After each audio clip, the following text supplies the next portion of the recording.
ഹരേ കൃഷ്ണ. സർവം ശ്രീ രാധാകൃഷ്ണാർപ്പണമസ്തു. നാളെ ജയ ഏകാദശിയാണല്ലോ. ജയ ഏകാദശിയെക്കുറിച്ചുള്ള എല്ലാ വിവരങ്ങളും അടങ്ങുന്ന വീഡിയോ കഴിഞ്ഞ ദിവസം ചെയ്തിരുന്നു. അതിൻ്റെ വ്രതകഥ വിശദമായി പറഞ്ഞിരുന്നു. ആ കഥയുമായി ബന്ധപ്പെട്ട മറ്റൊരു സംഭവത്തെക്കുറിച്ചാണെന്ന് ചർച്ച ചെയ്യുവാൻ ഭഗവാൻ തരുന്ന ചിന്തകൾ. അതിൽ ദേവേന്ദ്രൻ്റെ നന്ദന ഉദ്യാനത്തിൽ മാല്യവാൻ എന്ന ഗന്ധർവനും ആ ഗന്ധർവന് പ്രണയം തോന്നിയ മറ്റൊരു ഗന്ധർവൻ്റെ മകളായ പുഷ്പവന്തിയും തമ്മിലുള്ള പ്രണയം കാഴ്ചയിലൂടെ കണ്ട ആ ഒരു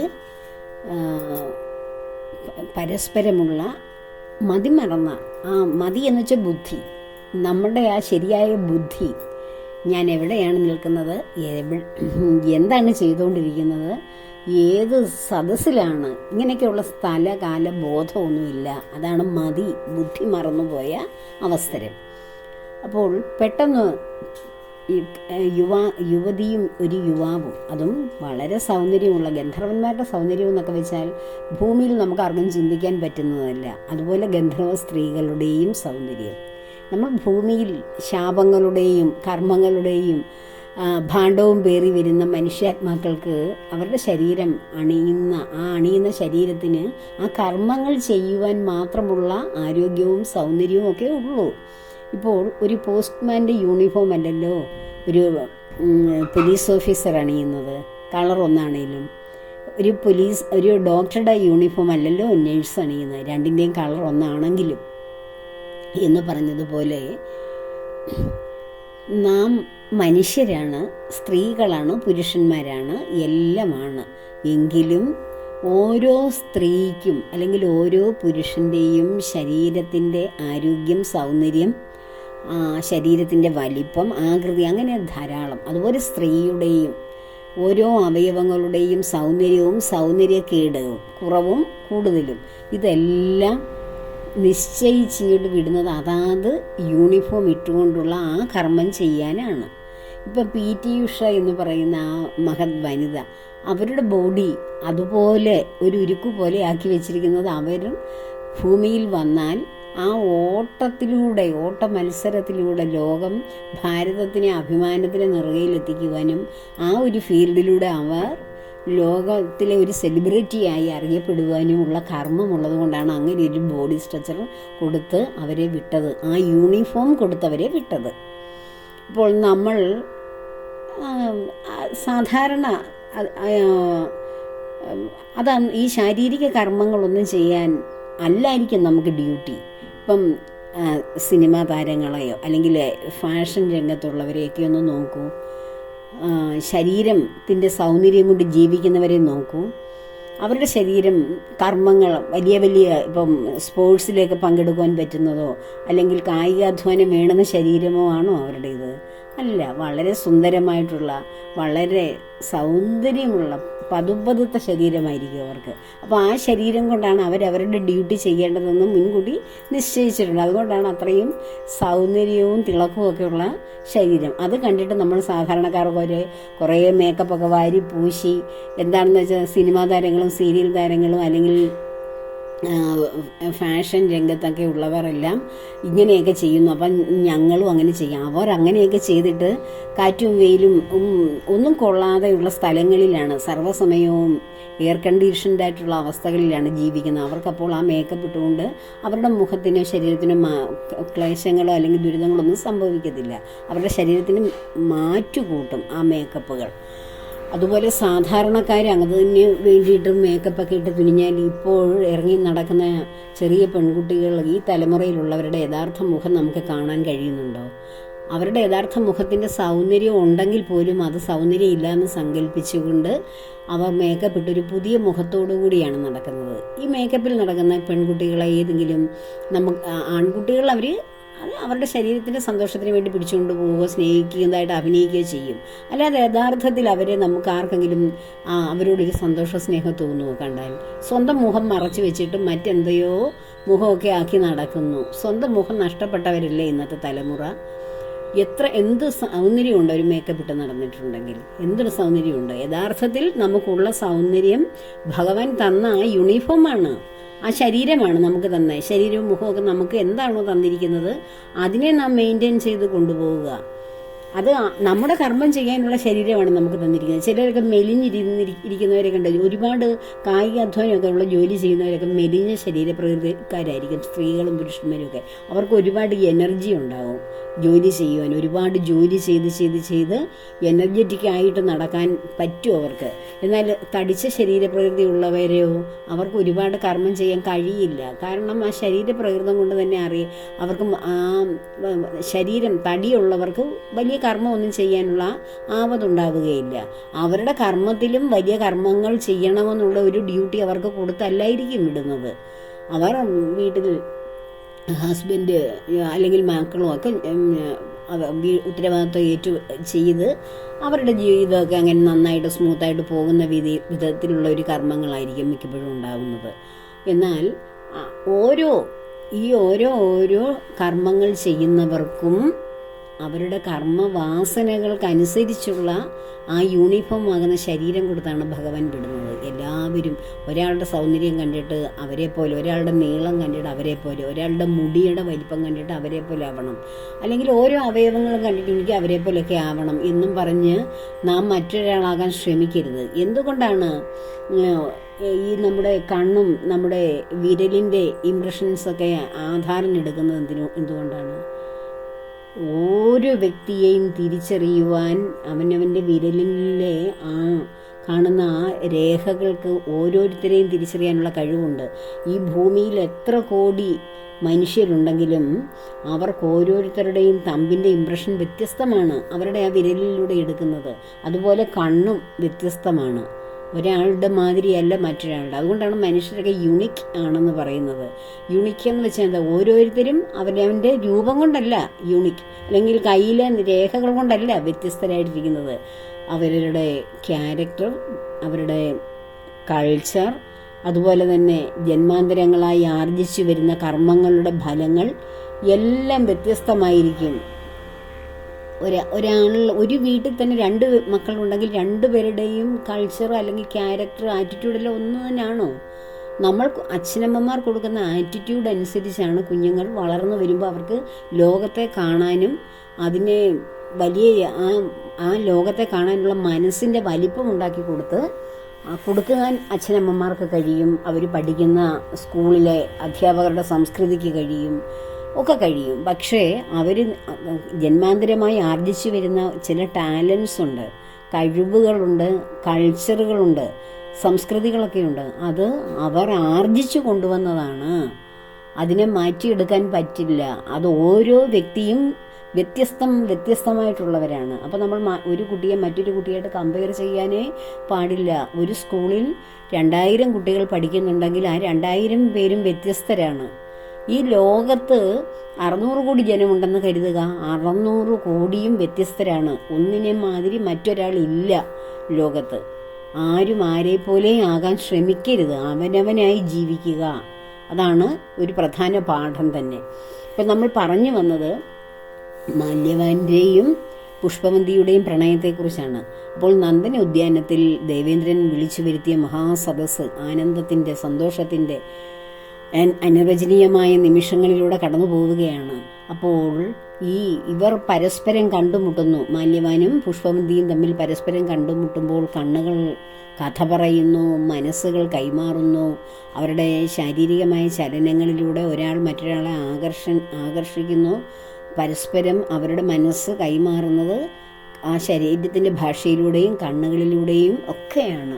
ഇങ്ങനെയൊക്കെയുള്ള ചലനങ്ങൾ അവരുടെ മനസ്സിനെയാണ് ആദ്യം പ്രകമ്പനം കൊള്ളിച്ചത്. ആ മനസ്സ് അവരെവിടെയാണ് നിൽക്കുന്നതെന്നറിയാതെ, അവരെന്താണ് ചെയ്തുകൊണ്ടിരിക്കുന്നതെന്നറിയാതെ, ദേവന്മാരുടെ 33 കോടി ദേവന്മാരുടെ അധിപനായ ദേവേന്ദ്രൻ്റെ പദവിയിലിരിക്കുന്ന ആ മഹാസന്നിധിയിൽ ദേവേന്ദ്രൻ്റെ നിർദ്ദേശമനുസരിച്ച് തങ്ങൾ അവിടുത്തെ ഗായകരും നർത്തകരുമായിട്ട് വന്ന് അവനവൻ്റെ കടമ ചെയ്യുകയാണ്. ആ കടമ മറന്നുപോയി. ആ ഒരു കാഴ്ചയിലൂടെ ഉണ്ടായ ആ ഒരു നിമിഷത്തെ ആ പരസ്പരമുള്ള ആകർഷണത്തിലൂടെ, അപ്പോൾ നോട്ടത്തിലൂടെ, ആ കണ്ണിൻ്റെ കണ്ണെന്ന് പറയുന്ന ഇന്ദ്രിയത്തിലൂടെ ഉണ്ടാകുന്ന ഒരവസ്ഥയിലൂടെ അവർക്ക് തെറ്റ് സംഭവിക്കുന്നു. പക്ഷെ അവർ വേറൊരു ലോകത്തായി പോയി, മാന്ത്രികമായ ഒരു ലോകത്തേക്ക് പോയെങ്കിലും ബാക്കി അവിടെ നടക്കുന്നതെല്ലാം സ്വാഭാവികമായും സാധാരണ അവസ്ഥ തന്നെയായിരുന്നു. മറ്റുള്ളവരെല്ലാം ആ ഒരു അവനവൻ്റെ കർമ്മങ്ങളിൽ ലയിച്ച് അത് ആസ്വദിച്ച് ചെയ്യുകയാണ്.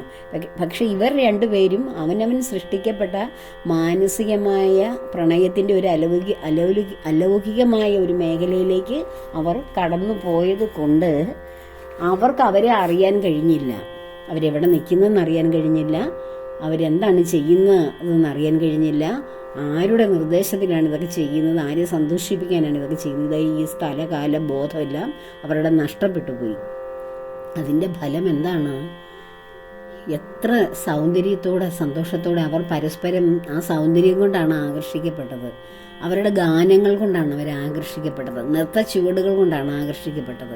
എല്ലാം ആ ഒരു യൗവനത്തിൻ്റെ പൂർണ്ണതയിൽ നിന്ന്, ആ സന്തോഷം കൊണ്ട് നിന്ന് ഒന്നായി ചേരാൻ ആഗ്രഹിച്ചവർ ഉടനെ ശാപം പേറുകയാണ്. ഒന്നായി തന്നെ തീർന്നോട്ടെ, പക്ഷേ വിരൂപികളായി വികൃത രൂപം ധരിച്ച് വൈകൃതമായ ചിന്തകളോടെ ശരീരം കണ്ടാൽ പരസ്പരം അറയ്ക്കുന്ന വിധത്തിലുള്ള ജീവിതം നയിച്ചൊന്നിച്ച് നടന്നോട്ടെ എന്നാണ് അവിടെ ശാപം കൊടുക്കുന്നത്.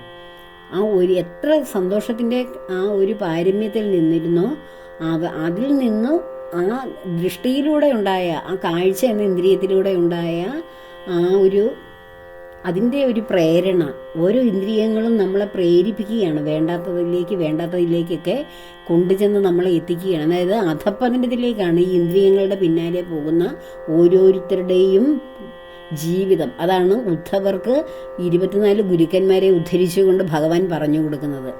ഈ സ്പർശനത്തിൻ്റെയും ദർശനത്തിൻ്റെയൊക്കെ കാഴ്ചയുടെയും കേൾവിയുടെയും രസത്തിൻ്റെയും ഒക്കെ പിന്നാലെ പോകുന്നവർക്കുണ്ടാകുന്ന ആപത്തുകളെക്കുറിച്ചാണ് അവിടെ ഭഗവാൻ പറഞ്ഞു കൊടുക്കുന്നത്. ഇപ്പം ആന എന്ന് പറയുന്ന ജീവിയാണ് ഭഗവാൻ അതിന് ഉദാഹരണം പറയുന്നത്. ആനകളെയൊക്കെ പിടിച്ചുകൊണ്ടുവരാൻ, അവരെയൊക്കെ ഈ കൊമ്പനായിട്ട് നടക്കുന്ന ആനകളെയൊക്കെ പിടിച്ച് കരയ്ക്ക് അവരെയൊക്കെ കെണിയിൽപ്പെടുത്തി മനുഷ്യർക്ക് വശീകരിച്ചെടുക്കുവാൻ എന്തുവാണ് ചെയ്യുന്നത്? പിടിയാനകളെ കൊണ്ടുചെന്ന് നിർത്തും. അപ്പോൾ ഈ പിടിയാനകളിലേക്ക് ആകൃഷ്ടരാകും. അതിൻ്റെ സ്പർശനവും അതിൻ്റെ സാമീപ്യവും ഒക്കെ കൊണ്ട് ഈ ആണാനകൾ, കൊമ്പനാനകൾ അവർ മതിയങ്ങ് മറന്നുപോകും, അവരുടെ ബുദ്ധി മറന്നുപോകും. ആ സമയത്താണ് അവരെ കെണിവെച്ച് പിടിക്കുകയൊക്കെ ചെയ്യുന്നത്. അപ്പോൾ വനത്തിൽ യഥേഷ്ടം പെണ്ണാനകളോട്, പിടിയാനകളോട് സന്തോഷിച്ച് രസിച്ചൊക്കെ നടന്ന കൊമ്പനാനകൾക്കുണ്ടാകുന്ന ആപത്ത് നോക്കൂ. അതുപോലെയാണ് ഇവിടെ പുഷ്പവന്തിക്കും മാല്യവാനും സംഭവിച്ചത്. എത്രയെത്രയോ സന്തോഷത്തിൻ്റെ ഒരു പാരമ്യത്തിൽ നിൽക്കുന്നു, അത്രയും അവർ അതിൻ്റെ 4 ഇരട്ടി അഗാധമായ ഒരു അവസ്ഥയിലേക്ക്, ദുഃഖത്തിൻ്റെ അവസ്ഥയിലേക്ക്, ക്ലേശത്തിൻ്റെ അവസ്ഥയിലേക്ക് അവർ കൂപ്പുകുത്തുകയാണ് ചെയ്യുന്നത്. എങ്ങനെയാണ് കൂപ്പുകുത്തിയത്? അവരെ ദേവേന്ദ്രൻ പെട്ടെന്ന് അവരുടെ മനസ്സിലെ ചലനങ്ങൾ മനസ്സിലാക്കുന്നു, രണ്ടുപേരെയും ശ്രദ്ധിക്കുന്നു. അവർ ശ്രുതിയൊക്കെ തെറ്റായി പാടുന്നു, നൃത്ത ചുവടുകളൊക്കെ തെറ്റുന്നു. എല്ലാവരും കറക്റ്റായിട്ട് ചെയ്യുന്നിടത്ത് 2 പേർ മാത്രം പരസ്പരം നോക്കി മറ്റൊരു ലോകത്തിൽ ആകർഷിക്കപ്പെട്ട് അവരുടെ നൃത്ത ചുവടുകളും ഗാനത്തിൻ്റെ ഈരടികളും ഒക്കെ തെറ്റുമ്പോൾ അവരെ പെട്ടെന്ന് കണ്ടുപിടിക്കപ്പെടില്ലേ? അപ്പോൾ ഇത്രയും വലിയൊരു മഹാസദസ്സിൽ ഇത്രയും സന്തോഷത്തോടെ എല്ലാവരും ശ്രദ്ധിക്കുന്ന അവസരത്തിൽ അവർ 2 പേരും അവരുടെ ലോകത്ത് മാത്രം വിഹരിച്ചതിന് തക്ക ശിക്ഷയാണ് ദേവേന്ദ്രൻ കൊടുത്തത്. ഭൂമിയിൽ പോയി നരകതുല്യമായ രാക്ഷസ വേഷം ധരിച്ച് ആസുരികമായ കർമ്മങ്ങൾ ചെയ്ത് വികൃത വേഷധാരികളായി, അങ്ങനെ വേഷധാരികളല്ല, ശരീരമാണ് അവിടെ വേഷമായിട്ട് പറയുന്നത്, വികൃത ശരീരത്തോടുകൂടി ചീഞ്ഞു നാറുന്ന അവസ്ഥയിൽ ദുരിതങ്ങൾ പേറി ജീവിച്ചുള്ളൂ എന്ന് പറഞ്ഞ് അവരെ ഭൂമിയിലേക്ക് തള്ളിവിടുകയാണ്. അവർ വന്ന് ഫലിക്കുന്നത് ഹിമാലയ സാനുക്കളിലാണ്, അവിടുത്തെ ഗുഹകളിലൊക്കെയാണ്, പുറത്തേക്ക് ഇറങ്ങാൻ പോലും വയ്യാതെ അവർ ജീവിക്കുന്നത്. അപ്പോൾ അവർക്ക് അവരുടെ ബോധമൊന്നും നഷ്ടപ്പെട്ടില്ല, ബോധം നഷ്ടപ്പെട്ടും വെറും അസുരന്മാരായി ജീവിച്ചിരുന്നെങ്കിൽ അവർക്ക് പെട്ടെന്ന് ഈ അവരുടെ തങ്ങളുടെ കഴിഞ്ഞ ജന്മങ്ങളെക്കുറിച്ച് അല്ലെങ്കിൽ താൻ ആരായിരുന്നു എന്നും എത്ര സൗന്ദര്യത്തോടെ എത്ര ആകർഷണീയതയോടെ ജീവിച്ചിരുന്നു, എത്രയൊക്കെ കഴിവുള്ളവരായിരുന്നു, സംഗീതവും നൃത്തവും ഒക്കെ എത്ര മനോഹരമായി പാടാനും നൃത്തം ചെയ്യാനും കഴിവുള്ളവരായിരുന്നു, ഇങ്ങനെയൊക്കെയുള്ള ഓർമ്മകൾ നഷ്ടപ്പെട്ടിരുന്നെങ്കിലും കുഴപ്പമില്ലായിരുന്നു. പക്ഷേ ഈ ഓർമ്മയോടെ തങ്ങൾ ആരായിരുന്നു എന്നുള്ളത്, എത്ര ആകർഷണമുള്ളവരായിരുന്നു എന്നുള്ളത്, എത്രയോ പ്രണയം നിമിഷങ്ങൾക്കുള്ളിൽ നഷ്ടപ്പെട്ടു എന്നൊക്കെ ഉള്ളതൊക്കെ ഓർക്കുമ്പോൾ ഈ വികൃത ശരീരവും പേറി ആരെയും കാണാൻ കഴിയാത്ത വിധത്തിൽ, ആർക്കും തങ്ങൾ ചെന്ന് ദൃഷ്ടിപ്പെടാതിരിക്കണം എന്നൊക്കെ തോന്നുന്ന വിധത്തിൽ പെട്ടെന്ന് വികൃത രൂപികളായി മാറുന്ന അവസ്ഥയൊന്ന് ആലോചിച്ച് നോക്കൂ. നമ്മൾ ഏറ്റവും വലിയ സൗന്ദര്യമുള്ളവരെന്ന് വിചാരിച്ച് നമ്മൾ ഉണ്ടെങ്കിൽ അവർ പെട്ടെന്ന് വികൃത രൂപമോ അല്ല എന്തെങ്കിലും അസുഖങ്ങൾ വന്ന് അവരുടെ ശരീരത്തിന് മാറ്റം വന്ന് അവരുടെ മുടിയൊക്കെ നഷ്ടപ്പെട്ട് അവരുടെ മുഖത്തിനൊക്കെ മാറ്റം വന്നാൽ അവർ ഏതെങ്കിലും മനുഷ്യരുമായിട്ട് പിന്നെ മീഡിയകളുടെ മുന്നിലോ അല്ലെങ്കിൽ മനുഷ്യരുടെ മുന്നിലൊക്കെ വരാൻ അവർ തയ്യാറാകുമോ? ആരും കാണാതെ ഏതെങ്കിലും ഒരു സ്ഥലത്ത്, ഒഴിഞ്ഞ ഒരു സ്ഥലത്ത് ജീവിക്കാനേ ആഗ്രഹിക്കൂ. അപ്പോൾ അങ്ങനെ അത് മനുഷ്യലോകത്തിൻ്റെ ഒരു സാധാരണ മനുഷ്യൻ്റെ കാര്യമാണ് പറഞ്ഞത്. അപ്പോൾ ദേവലോകത്ത് അല്ലെങ്കിൽ ഗന്ധർവ ലോകത്ത് യക്ഷ കിന്നര ഗന്ധർവ അപ്സരസുകളുടെ നാഗങ്ങളുടെ ഉരകങ്ങളുടെ ഒക്കെ ലോകമുണ്ട്. ഈ കാണുന്ന ഭൂലോകം മാത്രമല്ല. എന്നിട്ട് അതെന്തേ കാണാൻ കഴിയാത്തോ, അതൊന്നും കാണാൻ കഴിയാത്ത ഒന്നും ഇല്ലാത്തതാണെന്ന് പറയുന്നത് ശുദ്ധ വിഡിത്തമാണ്. കാണാൻ കഴിയാത്തത് എന്തുകൊണ്ടാണ്? ഭൂമിയിലെ കാഴ്ചകൾ കാണാൻ കഴിയുന്ന പഞ്ചഭൂത നിർമ്മിതമായ ഇന്ദ്രിയങ്ങളാൽ നിർമ്മിക്കപ്പെട്ടൊരു ശരീരമാണ് നമ്മുടേത്. ഇവിടുത്തെ കാണാനുള്ള കാഴ്ചയിലേക്കുള്ള ഒരു ജാലകമാണ് കണ്ണുകൾ. ആ കണ്ണുകൾക്ക് ഈ ഭൂമിയിൽ ജീവിക്കുമ്പോൾ മനുഷ്യ ശരീരത്തിൻ്റെ കണ്ണിനൊരു പരിധിയുണ്ട്. ഒരു അപ്പുറത്തേക്കുള്ളതൊന്നും കാണാൻ കഴിയില്ല. ഭൂമിയിൽ ജീവിക്കുന്നു, ഭൂമിയിലെ മുഴുവൻ കാഴ്ച കാണാനുള്ള കണ്ണുണ്ടോ നമുക്ക്? ഇല്ല. നമ്മൾ എവിടെയെങ്കിലും എത്തപ്പെടുകയാണെങ്കിൽ അവിടുത്തെ കാണുന്നു. അല്ല ഇവിടെ ഇരുന്നു കൊണ്ട് എല്ലായിടവും കാണാനുള്ള കാഴ്ച ശക്തിയുണ്ടോ? അതും ഓരോ പ്രായം കഴിയും തോറും കാഴ്ചയ്ക്ക് മങ്ങലേൽക്കും. നമ്മുടെ ഓരോ പ്രായം വേണ്ട. ഈ കണ്ണ് ഉപയോഗിക്കുന്നതിൻ്റെ കണ്ണ് തന്നിരിക്കുന്നത് നല്ല കാഴ്ചകൾ കാണാനും അത് ആസ്വദിക്കാനും വേണ്ടിയാണ്. അതിനുപരിയായി ഒരുപാട് ടെലിവിഷനും മൊബൈലും മറ്റ് മാധ്യമങ്ങളൊക്കെ ഉപയോഗിച്ച് കണ്ണുകളിലെ അത്രയ്ക്ക് സ്ട്രെയിൻ കൊടുത്ത്, എന്തിന് പുസ്തകം തന്നെ ഒരുപാട് വായിച്ചു കഴിഞ്ഞാൽ നമുക്ക് കണ്ണിന് ബുദ്ധിമുട്ടാണ്. പിന്നെയല്ലേ ഈ റേസുകളൊക്കെ പ്രദാനം ചെയ്യുന്ന ഇങ്ങനെയൊക്കെയുള്ള സോഷ്യൽ മീഡിയയിലൊക്കെ നമ്മൾ ഇരുന്നാലും ഇങ്ങനെയൊക്കെയുള്ള ബ്ലൂ റേസിലൊക്കെ ഇങ്ങനെ ഇരുന്ന് കഴിയുമ്പോൾ നമ്മുടെ കണ്ണിനുണ്ടാകുന്ന വ്യത്യാസം. അപ്പോൾ അതൊക്കെ ഉപയോഗിക്കും തോറും, അതുകൊണ്ടാണ് കുഞ്ഞു കുട്ടികൾ വരെയും കണ്ണടയൊക്കെ ധരിച്ചുകൊണ്ടല്ലേ പുതിയ തലമുറ നടക്കുന്നത്.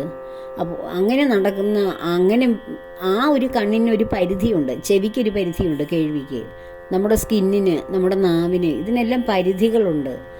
ആ പരിധി കഴിഞ്ഞാൽ അതിന് ഇത്ര കാലം യൂസ് ചെയ്യാം. നമ്മളൊരു സാധനം വാങ്ങിക്കുമ്പോൾ അതിന് ഇത്ര കാലത്തേക്കുള്ള ഓരോ വസ്തുവിനും ഇത്ര വർഷമൊക്കെ മാക്സിമം നമ്മളത് ഉപയോഗിക്കുന്നതനുസരിച്ചാണ് ചീത്തയാകാതിരിക്കുന്നത്. നന്നായിട്ട് മാനേജ് ചെയ്ത് ഉപയോഗിക്കുന്നത് വളരെ കാലം യൂസ് ചെയ്യാം.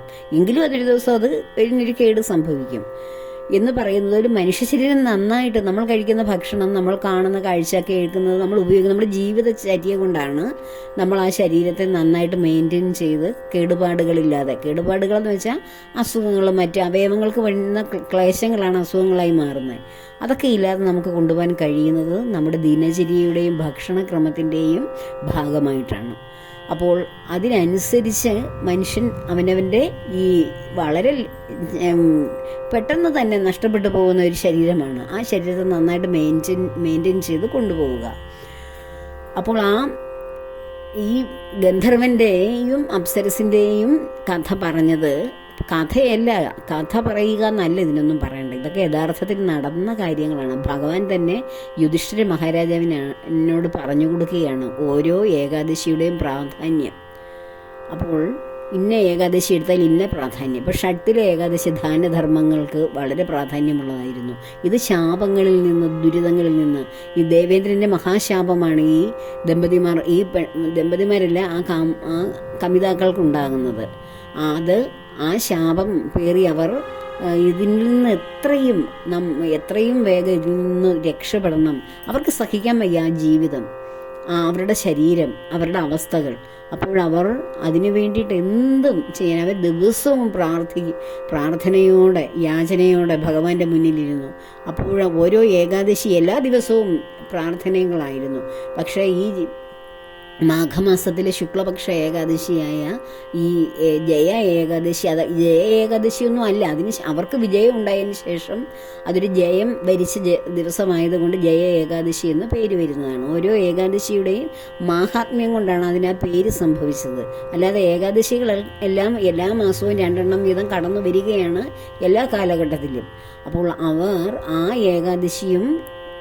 ഏകാദശി ദിവസം ഒരു ആലിൻ്റെ ചുവട്ടിലിരുന്ന് അവിടെ വളരെ വിഷമത്തോടുകൂടി ഇരുന്ന് അവർ രാപകൽ ഭഗവാനെ പ്രാർത്ഥിച്ചു. അവർക്ക് ആഹാരം കഴിക്കുവാനും, ആഹാരം എന്താണ്, എന്തെങ്കിലുമൊക്കെ ഫലങ്ങളാണ്, പഴവർഗ്ഗങ്ങളാണ് മരങ്ങളിൽ നിന്ന് ലഭിക്കുന്നത്, അത് കഴിക്കുവാനും തോന്നിയില്ല, അവർക്ക് ഉറങ്ങാനും തോന്നിയില്ല. ആകെ തോന്നിയത് ഭഗവാനോടുള്ള നിരന്തരമായ യാചനയായിരുന്നു. ആ യാചനകൾ ഞങ്ങൾക്ക് ഈ അവസ്ഥയിൽ നിന്ന് മാറ്റിത്തരണേ ഭഗവാനെ എന്ന് നമ്മൾ എല്ലാ ദിവസവും ഇരുന്ന് യാചിച്ച് പ്രാർത്ഥിക്കുന്നത് പോലെയല്ല ഏകാദശി ദിവസം നാം കഠിനമായി ഉപവസിച്ച് അങ്ങനെ ആചരണയോടുകൂടി ജാഗരണമൊക്കെ ചെയ്ത് ഉറക്കമൊക്കെ ഒഴിച്ച് നമ്മൾ ഈ ഒരു വിഷയം മാത്രം എന്താണോ എനിക്ക് എൻ്റെ ജീവിതത്തിൽ വരേണ്ടത് ആ ഒരു വിഷയത്തെ മാത്രം വെച്ച് ഉറക്കമൊക്കെ കളഞ്ഞിരുന്ന് സർവ്വസമയവും നാരായണ നാമം ജപിച്ച് ഭഗവാനെ പ്രീതിപ്പെടുത്തുമ്പോൾ ഭഗവാൻ നേരിട്ട് വന്നാണ് അവരെ രണ്ടുപേരെയും അവരുടെ രൂപം മാറ്റി പഴയ ലാവണ്യമുള്ള ആ സൗന്ദര്യമുള്ള രൂപമൊക്കെ കൊടുത്ത് ആ കമിതാക്കളാക്കി വീണ്ടും മാറ്റി അവരെ നന്ദനോദ്യാനത്തിൽ എത്തിക്കുക ദേവേന്ദ്രൻ്റെ സമക്ഷം അവരെ എത്തുകയാണ് ചെയ്യുന്നത്. അപ്പോൾ ദേവേന്ദ്രൻ പോലും അത്ഭുതപ്പെടുന്നു. ഞാൻ ശപിച്ച് വികൃത രൂപികളായി ഭൂമിയിലേക്ക് തള്ളിക്കളഞ്ഞ ഇവ ഇത്രയും വേഗം, ഇത്രയും പഴയതിലും നല്ലവരായി, സൗന്ദര്യമുള്ളവരായി, അതും തിരിച്ചറിവും കൂടിയാണ് വന്നത് അവർക്ക്.